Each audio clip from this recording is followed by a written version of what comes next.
ako nahirap ng maayos, na hindi tayo ng vote buying. So, syempre, hindi naman natin masisi kapag yung mga tao, syempre, bulag-bulagan, na nag-ano sila sa vote buying, na hindi tayo nahalalman, pinapatuloy natin ang ating advocacy. So, isa sa mga original plan is magpapakredit dapat ako ng TESDA. And then, syempre, na pakilala ko ni Sir Joey kay Board Imelda Papin. So, dapat magkakamap kami ng school ng TESDA. However, ang daming process pang gagawin yung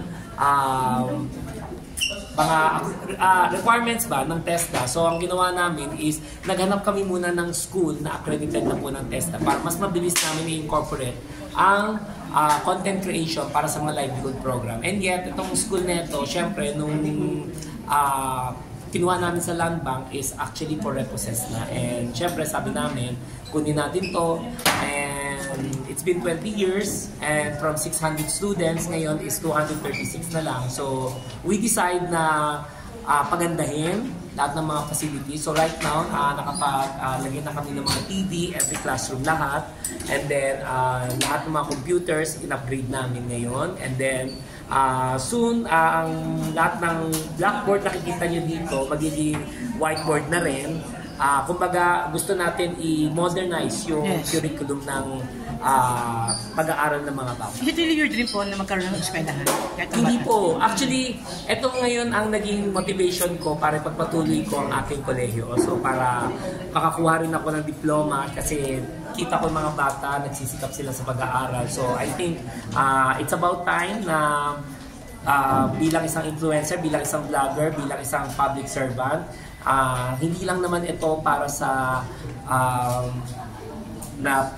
para pagkakitaan. Ito ay karamihan is more on scholarship na school na para tulungan natin yung mga magulang na nahihirapan po magpa-enroll sa mga bata. Ano pinaka-priority nyo, sir, na gagawin ngayong school year?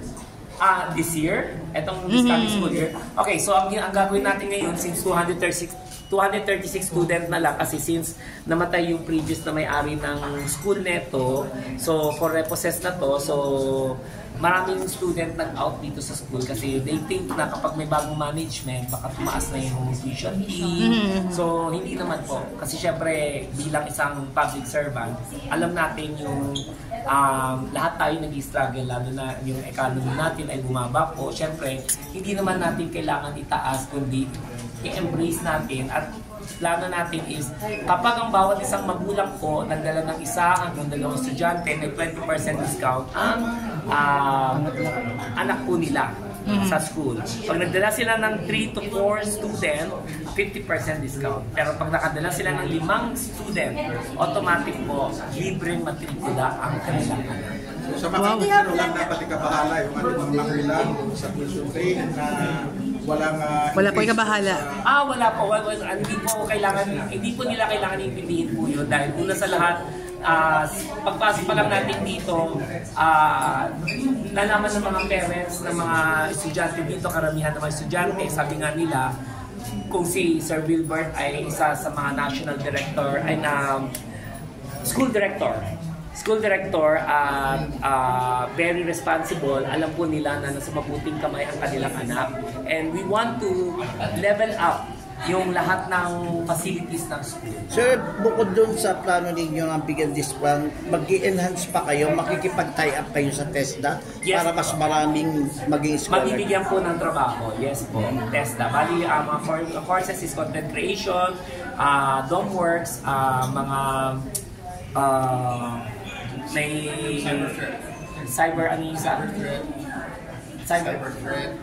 threat, tsaka ano pa isa? Data analyst, ayun. Isa sa mga wala pang kurso sa iba, dito matatagpuan lang ang course na yun. Sir, may balak bang palawakin pa or makarating to sa ibang lugar kung sakali? Ayan.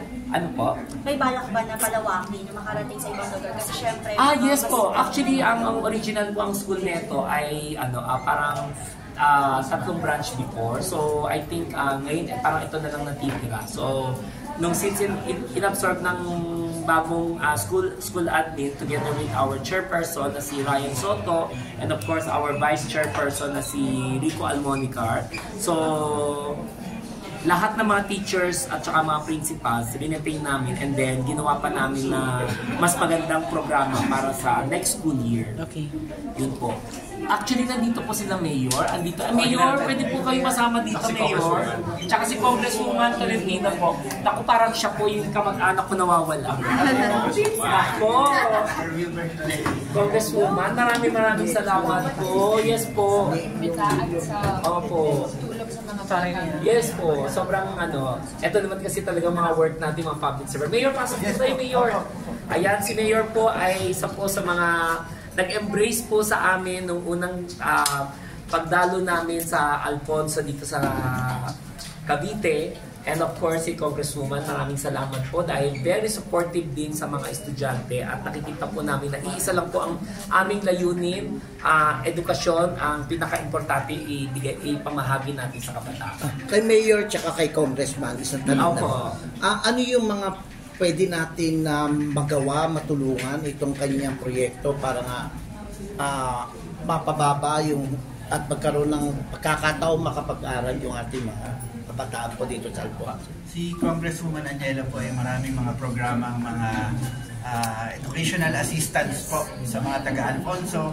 Bukod po doon ay nagbibigay din po sila ng mga TESDA training dito sa Nazareth Alfonso. So tayo po ay lucky, no? Tayo sinaswerte na itong institute ay TESDA accredited. So madami po tayong matutulungan through scholarships sa TESDA at sa CHED. Yes po.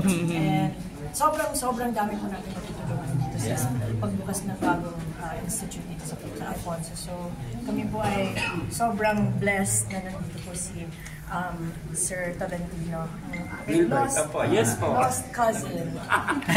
So ano masasabi po ninyo sa suporta na binibigay ng dalawang public servant po? Ay, sobrang po. Nung unang dating po namin, hindi po nagdalong isip po si Mayor nag-welcome po sa amin dito sa Alfonso. And we were, parang sabi nga niya, kumbaga last term na niya dito, kumbaga, syempre, wala naman siyang ibang hangad kundi tulungan ng mga kabataan ngayon. Parang yung discussion namin is more on education at saka kung ano yung status dito nangyari dito sa school na to. So, nung nalaman kong 236 ang students, so ayan, nag-invite ako ng mga celebrities ngayon para makita nila yung mga nag-advocate para sa mga kabataan. So, nandito sila ngayon. So, ayun. Bali, Congresswoman, makikipag-tie up po tayo para sa scholarship sa TESDA para may pasok po rin. Yes. Bali, ilan po yung kaya natin may bigay na scholarship? Wala po ako exact number, pero kakasan ko lang din po ng isa pang request sa director ng TESDA. So, sana po mapadami pa at mapadami. And makakatulong po talaga na ito ay isang TESDA accredited school. So, mas madami pa kung may babagsak na scholarship sa atin. Ang kagandahan po kay Congresswoman, kahit hindi po manghingi, nagbibigay din po talaga sa Alfonso. And ang Nazareth po talaga ay isa po talaga sa quality yung mga nagiging training na from TESDA na lumalabas dito, talagang nagkakatrabaho po. Kaya kami po ni Congresswoman Aniela Tolentino, kung may higit pa po sa 100%, itutulong namin sa Nazareth at sa lahat po ng schools dito po sa bayan natin. Mensahe po sa mga kabataan na gusto pong kagatin itong inyong advocacy at tatlo po. Sa lahat po ng kabataan, syempre mahalaga po na makatapos tayo ng edukasyon. Pilitin natin ano man estado natin sa buhay, pilitin natin makapagtapos ng pag-aaral, at kung talagang hindi kaya, andito po kami, handa po kami tumulong sa abot na aming makakaya. At pati sa TESDA training, marami pong nababagong buhay sa TESDA. Nasa tulong po ni Congresswoman Aniela Tolentino, tutulong at tutulong po tayo lagi. Kasama niyo po kami sa pag-angat at kami po ay nandito para suportahan kayo, maabot ang inyong mga pangarap.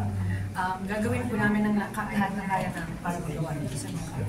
Ako naman, magpo-produce tayo ng maraming cum laude at summa cum laude, basta produkto ng Nazarenians. Maraming salamat. Thank you.